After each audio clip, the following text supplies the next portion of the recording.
In order for you to prosper in anything, you have to unlearn to relearn. And as a community, we need to start with the children that we give birth to, the women that we educated them, sensitizing them, and really change the narrative from what people saw in the media. Because coming here on holiday, I realized that what was being portrayed to us in the UK media, international media, was very different to what I saw on ground. When Nigeria is being portrayed, it's always a security threat. The Afrobeat culture has really helped to enlighten people about Nigeria. It's literally put Nigeria on the map. We're trying to bridge that gap, and it was very important for me to bring something from Africa to the world. Hello and welcome to another exciting episode of the Career Series powered by MTN. I'm your host, Adesanya, and joining me on today's episode is the founder of Sshhh Lingerie and the Braiding Vault, Joy Adesanya. Hello. Hi. Hi, Joy. How are you? I'm fine, thank you. Thank you so much for joining us on this episode. Thank you for having me. You look amazing. Thank you. I mean, it shows, it radiates, you. right? Okay, so the first question I'll be asking you today is, you've been a very vocal advocate for women unlocking their full potential, right? Now, this is Africa. This is Nigeria. What do you think are the limiting beliefs that, you know, hinder women from being successful? I feel like one of the most damaging beliefs is gender equality.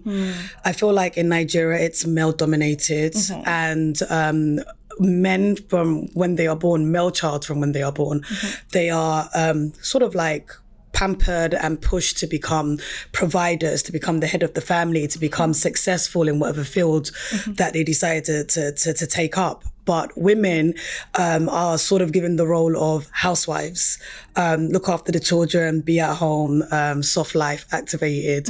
And so women don't tend to have a voice in coming out of that box, because even from a tender age, when a female child is born, first thing her mother's doing is putting her in the kitchen, she's domesticating her and getting her ready for a life of serving.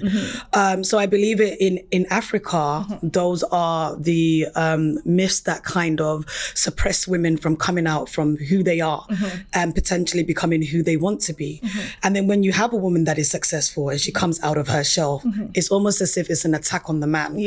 Or she's too masculine. She's too masculine, or, you know, I don't want to be with her, she's too successful, she's going to dominate me. So, you know, that inequality is what silences a lot of women and just keeps them in that role of not being able to come out of the box. A lot of women want to be successful, right? A lot of women want to be like you. I mean, you're doing so well for yourself. Thank you. Now, what do you think we should do? How do you think we should encourage these women? And what do you think we should put in place to make these women not feel this way? I mean, like you said, there are so many limited beliefs, especially here in Africa, right? So what do we do? How can we motivate these women and support them and encourage them to, you know, come out of their shell and become the most or the best version of themselves? I mean, for the most part, for some women, it's too late. And the reason why I say it's too late, it's because of the mindset, right? In order for you to prosper in anything, you have to unlearn to relearn. And as a community, we need to start with the children that we give birth to, the women that we educated them, sensitizing them, the women in our community that we want to encourage, younger women. Unfortunately, when I was growing up, I didn't have any female mentors that I can look up to and kind of speak to, because the role models that were around me, except for my mother, were domesticated women, you know, women that were in the house and doing what they need to do for their husband. So I think as successful women, it's important for us to hold discussions, forums, be mentors to these young mentees, let them know that you can be more than, you know, what the societal pressures of what is desired of you to become. You can do more, you can be more. And then platforms like this, you know, that showcasing women and showing their success stories and how they've been able to elevate themselves would definitely reach the wider audience. Thank you so much for sharing that. That's all right. Now, you are the founder of Sshhh Lingerie. I don't know if I pronounced that right. You did really well. Sshhh Lingerie. Yeah, you did well. You did well. Do that again. And the Braiding Vault. At what point did you decide to go into business, and why did you choose the lingerie business? I relocated back to Nigeria in 2012. I was raised in the UK. I've been in the UK all my life.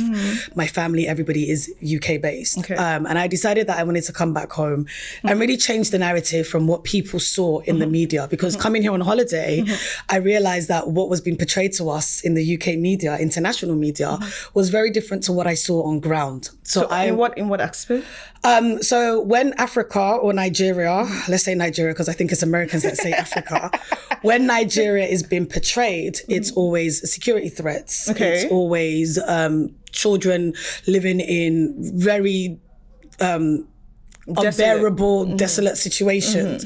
You've got little kids with like flies near their mouths, and it's always a charity outcall. Yeah, it's always let's help them. Suffering, they're poverty. Suffering. Right. So I mean, in school I was bullied for that because I mean there was a term, and I'm not going to repeat the term because it's very degrading. Okay. But it was a term I was called as an African, and it was kind of like, oh, do you live in trees and do you live in mud huts? Were you the only African in that school or in that class? So tell me about it. Funny enough, in the UK growing up, when you were Black and African, you would never confess to being African.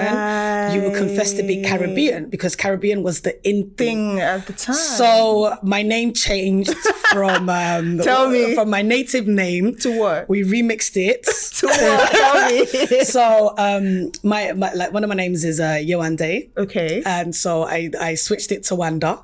Okay. Yeah, I did that. That's very Caribbean. I love it. I'm guilty. I did that. And on some occasions, I was Samantha. Oh.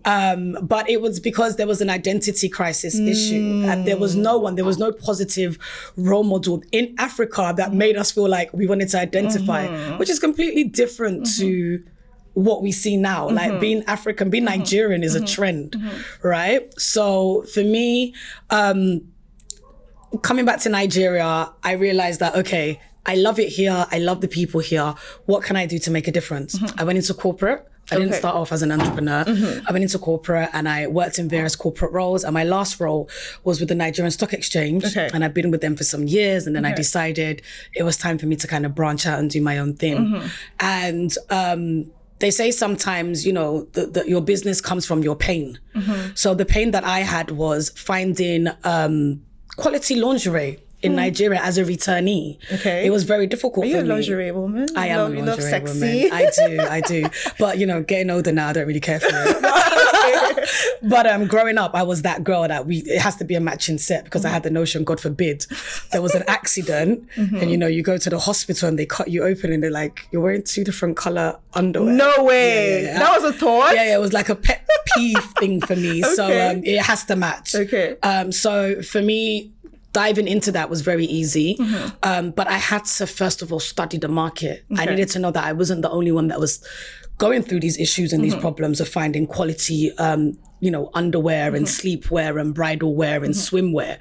And I wanted to create a safe haven for women where you can come and there's like a one-stop shop where you can get everything. You know, I started off with that and I did that for a few years. And then going into the hair business was just completely different for me. Because I'm like lingerie, braids. So lingerie is retail. Okay. Now I'm going into a service providing business, right? Okay. And I think the key for me is that I'm a people person. Okay. So I'm like a social butterfly. I like to engage with people. I like to talk to people. I like to see the results in telling somebody something and they can run with it and transforms their life. So 2 important things for a woman: what's underneath, what she's wearing, and what she's wearing on top of her head. True. Right? So for me, I didn't want to be like everybody else in the market. What do you mean everybody else? I mean, everybody's doing wigs and bundles and frontals. And so I wanted to celebrate the natural heritage, the natural African heritage. And I won't take the credit. I credit a lot of these things to my faith. I'm a very faith-based person. Okay. So for me, when I was trying to venture out into what next, God? I've been on this journey for Sshhh Lingerie for about 4 years. Okay. What next? God gave me the idea for the Braiding vault. Okay. And I think that's why the Braiding vault has reached the level of success that it has. How many years now? 3 years and 3 locations. Oh, wow. Can you tell us the locations? We have one in Lekki, we have one in Ikoyi, and we have one in the United Kingdom. Okay. Yeah, so we're doing our thing. Yeah, I love it. So for me, you know, it was kind of like, here's the vision, run with it. And I've been running ever since. And it's easy for me to translate the customer service language from lingerie into the beauty sector because it's all about making a woman feel good about herself. Now, you've talked about starting the Braiding vault in the United Kingdom. How has the feedback been? I mean, you talked about, you know, working on women's natural hair, right? That is not widely promoted. I mean, it is now. People are encouraging that right now. But also talking about how you grew up, when you went to school, how, you know, Africans were seeing and all of that. What is the reception or what's the feedback of the Braiding Vault in the UK? So it's had its ups and downs, if I'm quite honest with you. Okay. And that is because the UK is still becoming receptive to hair care. Nigeria, we have laborers, we have salons, a dime a dozen. So people tend to care about their looks. Black women tend to care more of course we do. about their looks in Nigeria. True. In the UK, it's easy for me to slap on a wig. Right, it's cold. Yeah, to move around is stressful. Braiding is expensive. Braiding is expensive there, right? Yeah, compared here, where you're coming to my salon, you're paying probably like 35k for braids, and then you're coming to my UK salon, you're paying £300. You're almost like. And we get a lot of our Nigerian clients that come to the UK for summer. They're like, what are you guys doing? And I'm like, why do I hello. have to pay this amount? This is braids? London. You're not just paying for braids. I've got taxes. I've got VAT. I've got water. I've got electricity. So some of the things that we kind of mitigate and leave out in Nigeria. In the Afrobeat culture has really helped to enlighten people about Nigeria. It's literally put Nigeria on the map, right? And it's been injected in pop culture. It's been injected in fashion. It's kind of like sift its way through. So right now, being African, wearing braids, whatever nationality that you are, is kind of like an in thing. And that was why it was important for me to kind of jump on that bandwagon, because I felt like Black is king right about now. Everybody's interested in tapping into our culture. So how can I bridge the gap? How can I talk about natural hair care? How can I talk about protective styling? And as a returnee to Nigeria, going back to London, what are some of the challenges that I face? So it's finding a good braiding salon that can do my hair. And I heard some horror stories because I had to do my market research of where you go to certain salons and you have to wash and detangle your hair before you come. Or when you're doing your braids. But why is that? Why? There's no manpower in the UK. So we have the human capital that we have in Nigeria. I think sometimes we take it for advantage. But we actually do have labor. I think labor is cheap here. It is cheap here. And so you get it a dime a dozen. You go and braid your hair. You've got 4 people braiding your hair. You go and braid your hair in the UK. For you to get 4 people braiding your hair, you have to know how much you're bringing to the table, right? Exactly. So it's, you know, more people, more time, more money. And they're very, very educated, and they will tell you what they can and cannot do. Okay. Right. So that has been... They have to make appointments as well. Book appointments. If you miss your appointment... That's it. Exactly. So I think we're trying to bridge that gap. And it was very important for me to bring something from Africa to the world. Because for years, we've had the world come to Africa. Sure. We've had the world infiltrate Africa and show Africa, this is how you eat, or this is how you dress, or this is how you must look, right? So I wanted something from here, our thing, to go back and say, we are worthy, we can do it, and this is our culture, and we want you to celebrate it. And that's why it was important to take the art of braiding to the UK. Thank you so much for sharing. Thank you. I mean, I really learned a lot hearing from you, and I'm sure those who are watching have learned as well. You're such a phenomenal woman. I love you. Thank you. Yeah. So guys, that's it for us on this segment. We're going to take a quick break, and when we're back, it's time for Mogul Monicas.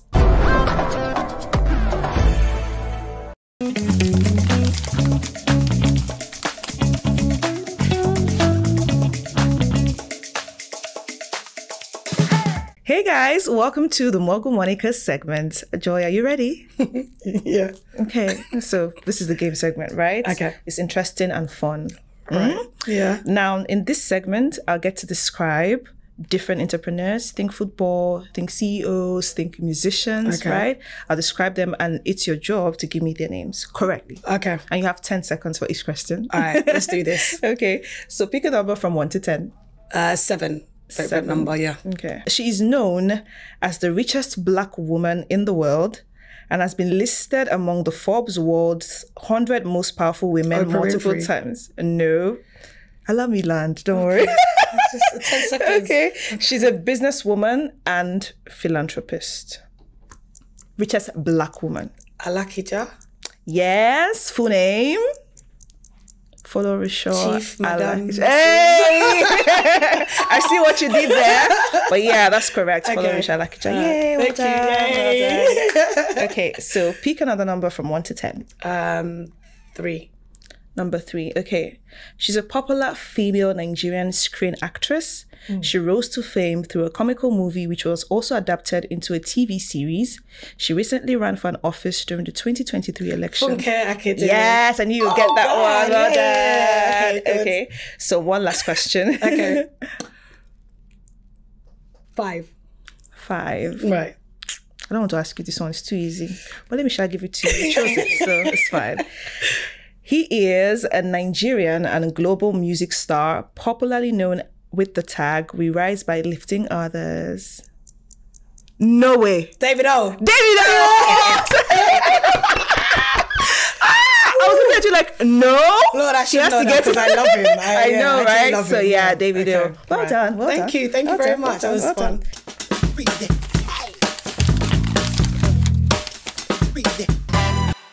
Okay, so we're going to move over to the pictorial segment, right? I get to show you 3 different pictures that relate to one word, and then you give me that word. Okay. Right? It's easy. This one.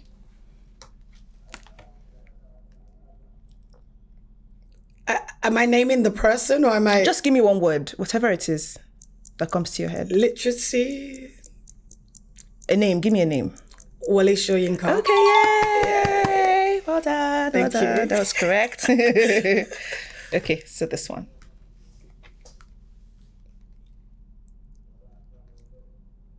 The 10 seconds is going. It's moving fast.